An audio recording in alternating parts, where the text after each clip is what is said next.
Ressocialização. Detentos do regime semiaberto trabalham na reforma de praças e parques do DF.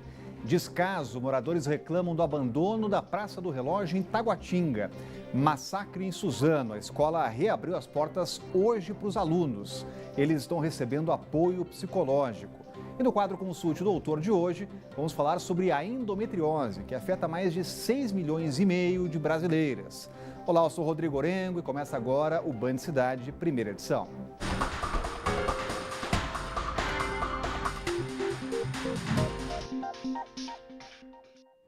Nós já mostramos aqui várias reportagens sobre praças e parquinhos depredados. São pontos de lazer importantes para a comunidade. A boa notícia é que esses espaços estão sendo revitalizados aos poucos, graças a um projeto da Fundação de Amparo ao Trabalhador Preso. Os detentos do regime semiaberto já reformaram 6 praças do DF. Olha só. O Miguel está cumprindo pena em regime semiaberto, ou seja, já tem permissão para trabalhar fora da cadeia durante o dia, mas ainda não conseguiu uma vaga no mercado de trabalho. Enquanto espera por uma oportunidade, decidiu ser voluntário. Junto com outros 44 detentos na mesma situação, o serralheiro ajuda a recuperar praças do Distrito Federal.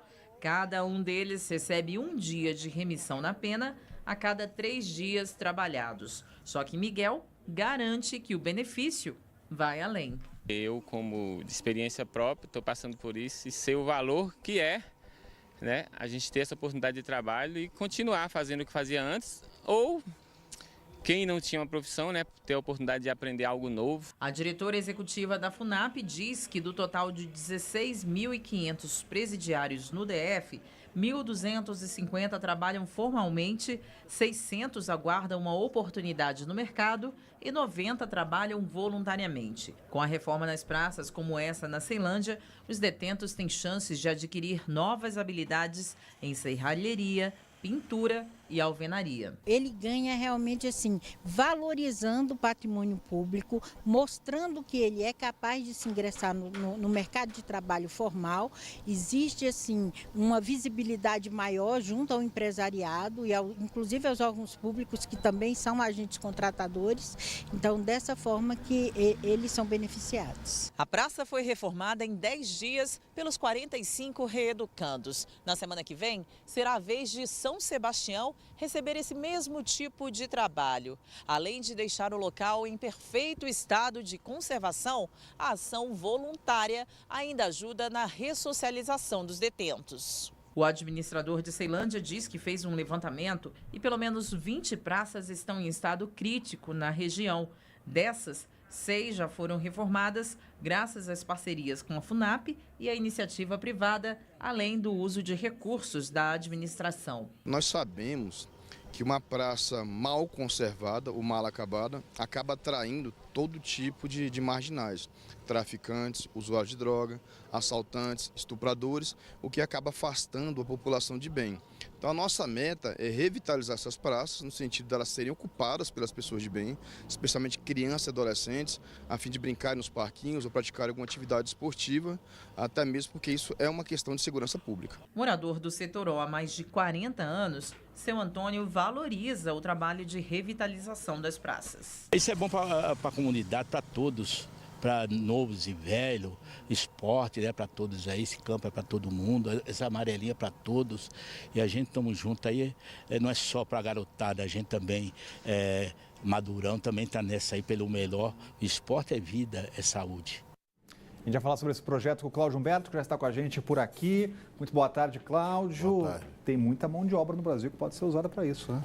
Exatamente. Assim, a dificuldade de reinserção no mercado de trabalho daquelas pessoas que são egressas do sistema penitenciário tem a ver com o fato de que está ruim para todo mundo, né? Se as pessoas com ficha limpa, sem passagens pela polícia, sem condenação e cumprimento de pena na cadeia, estão com dificuldades de encontrar emprego, imagina essas pessoas que estão saindo do sistema penitenciário. No Brasil, hoje, são 12 milhões de desempregados, mas esses 12 milhões são aqueles que precisam do emprego para comer, para pagar o aluguel, para pagar as prestações. Mas há outros 13 milhões de desempregados que são aqueles que precisam trabalhar, mas de alguma maneira convivem bem ou pelo menos estão levando a vida, dependendo dos pais, dependendo de alguma forma de outras pessoas, que não exige ali a necessidade urgente de pagar a prestação, de pagar o aluguel, de pagar a comida.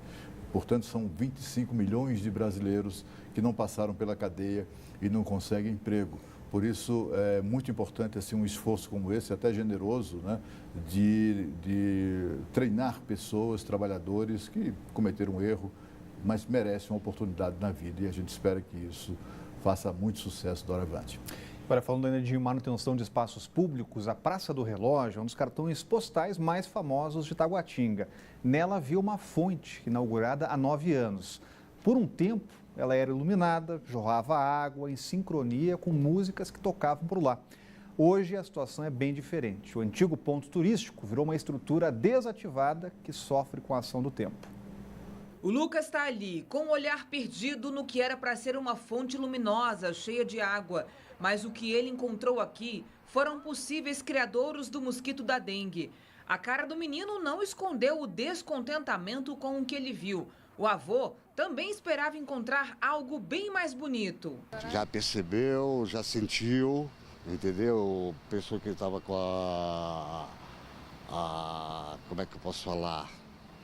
Jorrando água, que ele queria brincar, que ele queria ver os peixinhos, que ele queria ver a fonte, enfim. E na realidade, entendeu? Não é aquilo que ele esperava. E que nós adultos também esperávamos, né? Que dá um pouco de prazer, de alegria para a criança. E esse abandono não incomoda só o Lucas e o seu Antônio. Outras pessoas que passam por aqui reclamam do descaso e ficam desapontadas com a possibilidade da nova geração não conhecer o local em plena forma. Dia jogado fora. Não gostei não. A beleza da praça acabou. Sério, eu ando aqui direto, mas acabou a beleza da praça. Eu acho um absurdo isso aí, né? Porque não tem condições não, um ponto desse aqui, ponto de referência. Essa fonte luminosa, que poderia ser um ponto turístico, fica na Praça do Relógio, bem em frente à administração de Taguatinga. A administradora diz que recentemente a estrutura passou por um processo de revitalização, mas que por ser antiga, constantemente algo para de funcionar. Um estudo de plano de manutenção feito pela Novacap estima um gasto de cerca de R$1 milhão para atender a fonte da Praça do Relógio e também do Taguaparque. Essa fonte ela não funcionava há quase 10 anos. Nós revitalizamos ela em parceria com a comunidade local, com os empresários da comunidade. Conseguimos reativá-la, no entanto ela é uma fonte muito antiga e dá vários problemas em virtude disso. Então nós estamos correndo atrás para que a gente consiga revitalizar de novo essa fonte, colocar ela em funcionamento. Nós estamos em trâmite para a liberação do valor para a gente conseguir um contrato de manutenção da fonte, não só revitalização dela, mas manutenção. Enquanto o estudo não sai do papel, o São Antônio vai ter que buscar outro lugar para alegrar o dia do Lucas. E hoje quase 100 alunos de escolas públicas do DF tiveram um dia diferente. Começou o projeto que oferecia e oferece filmes de graça para estudantes de 4 a 13 anos. Para muitas crianças, esse foi o primeiro contato com o mundo da sétima arte. Dia de aula, mas não tem sala ou quadro. Hoje o aprendizado vai ser no cinema, com filme e pipoca. Uma emoção e expectativa para aqueles pequenos que nunca entraram em uma sala tão grande para ver o filme. Você nunca foi ao cinema? Não, estou muito ansiosa. Apesar de nunca ter entrado em um cinema, a Laírsa imagina como é lá dentro. Uma televisão bem grande e muitas cadeiras dobradas. Ah, e pra que precisa de pipoca, Laírsa, para ir ao cinema? Para não faltar refeição no cinema. E olha só a cara de surpresa da Esther ao ver uma tela desse tamanho. Você nunca tinha visto uma televisão tão grande assim? Não. E é assim, aprendendo por meio de filmes brasileiros, curtas e longas, que alunos das escolas públicas vão passar por essa sala de cinema. Para os pequenos é uma forma de aprender e se divertir. Nós vamos trabalhar aquilo que eles viram, fazer relação com o dia a dia deles, com o que acontece na vida deles. E é um momento que eles vão estar se divertindo, fazendo algo diferente. Por semana, o projeto, que vai até o dia 15 de abril, recebe 1.350 alunos. Para a coordenadora da iniciativa, essa é uma das formas de garantir o direito à cultura para todos. É uma inclusão cultural, né? Você ter acesso aos bens culturais da sua nação é um direito constitucional. E cultura está totalmente ligada à educação. Foi apreendido nesta manhã o menor suspeito de ajudar a planejar o massacre na escola em Suzano, na Grande São Paulo. Ao todo, 10 pessoas morreram no atentado. Os detalhes chegando ao vivo com a Renata Dourado, já está com a gente por aqui. Atualizações importantes, né, Renata? Boa Rodrigo, tarde. Boa tarde para vocês, para todos que estão aí nos acompanhando. Amanhã essa tragédia completa uma semana, né? Tudo muito recente. Portanto, esse menor de 17 anos, ele foi apreendido hoje. Ele já havia prestado depoimentos em dias anteriores. No entanto, ele negou a participação no crime e chegou a ser solto. No entanto, também, nesse processo de investigação, a polícia apreendeu documentos, inclusive celulares. O celular dele e os celulares dos outros 2 criminosos, assassinos, e aí a polícia verificou uma troca de mensagens, ou várias trocas de mensagens, que comprovam, portanto, a participação efetiva no planejamento desse jovem que foi apreendido hoje. Então, com base nessas provas, aí a juíza responsável pelo caso mandou apreender esse jovem, portanto, a partir de hoje ele já começa a seguir esse processo, ele vai ficar nesse processo de internação provisória, no primeiro momento por 45 dias, mas esse prazo pode ser prorrogado a depender também das investigações, do depoimento dele, enfim. O fato é que hoje a escola foi reaberta para os alunos, para os pais também. As aulas efetivamente não recomeçaram ainda, não se sabe quando as aulas vão recomeçar, Rodrigo, mas esses jovens, a partir de hoje, eles estão recebendo um suporte psicológico, seja uma terapia em rodas, terapias individuais, aí a gente vê os cartazes. A escola também, ela passou por um processo de reforma, então ela foi toda pintada, os pisos trocados. Ontem a escola também foi reaberta para receber os profissionais que lá trabalham, professores, enfim, os trabalhadores de uma forma geral que também estão recebendo esse apoio psicológico para, claro, recomeçar, né, Rodrigo, diante dessa tragédia. A gente vê aí as imagens, as pessoas colocaram flores, enfim, objetos, e é tudo muito comovente realmente, e agora é um processo de recomeçar mesmo, Rodrigo.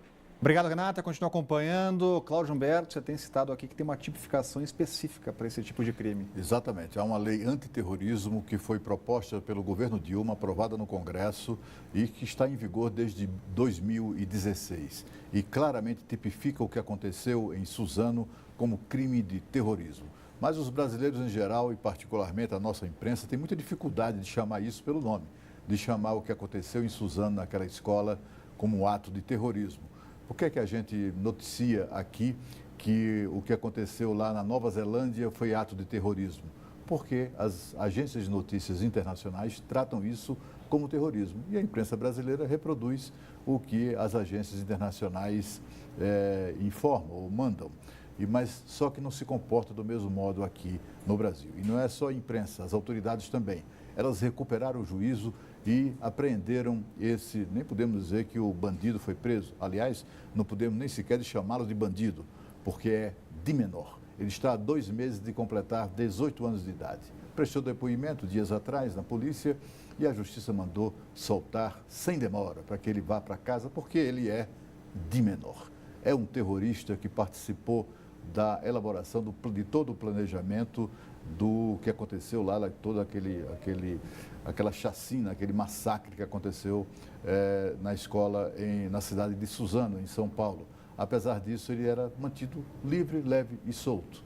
Encontraram policiais que vasculharam o telefone desse rapaz, eles encontraram referências dele, né, a pretensão ao projeto de fazer em Suzano, de superar em Suzano o número de mortes da escola de Columbine, nos Estados Unidos, quando tombaram 13 pessoas assassinadas por uma figura covarde, um terrorista covarde dessa laia aí. Faz muito bem a Justiça e a Polícia Civil de São Paulo de mantê-lo longe de circulação. Uma mulher que estava em processo de separação e com medida protetiva foi atropelada pelo ex-marido. Luciana Santos, de 44 anos, está internada no hospital de base. O caso foi no Jardins Mangueiral, na noite passada. O homem teria atropelado de propósito a ex-companheira que passava na calçada da quadra 3 do Jardins Mangueiral. Luciana Santos foi socorrida e encaminhada ao hospital de base. Nesta manhã, a unidade não informou o estado de saúde dela. O agressor, de 35 anos, também se feriu e, sob escolta policial, foi levado para o Hospital do Paranoá. O atropelamento foi no momento em que a mulher pegava os filhos do casal na noite dessa segunda-feira. Ainda segundo a PM, os dois envolvidos estão em processo de separação e a mulher, de 44 anos, tinha uma medida protetiva contra o ex-companheiro Glauber de Souza. A polícia também revelou que o motorista estava bêbado. O homem foi autuado por embriaguez ao volante e tentativa de feminicídio. O caso é investigado pela Delegacia de São Sebastião. Dados da Secretaria de Segurança revelam que mais de 1.000 mulheres foram agredidas apenas no primeiro mês deste ano aqui no DF. Outro dado assustador é o chamado feminicídio. Neste ano, 4 mulheres foram assassinadas pelos companheiros. Agora, Cláudio Humberto, esse caso chama atenção porque essa senhora já tinha medida protetiva e nem assim conseguiu se livrar desse cidadão. E a gente verifica como é falha essa questão, continua sendo muito falha, né? Esses homens covardes, né? Esses bandidos que atacam mulheres, que agridem covardemente as mulheres, eles têm em comum, além de covardia, o pinto pequeno. É por isso, deve ser certamente esse um dos motivos de tanta revolta contra a mulher. Quem gosta de mulher não bate em mulher. Quem ama não mata, nem machuca.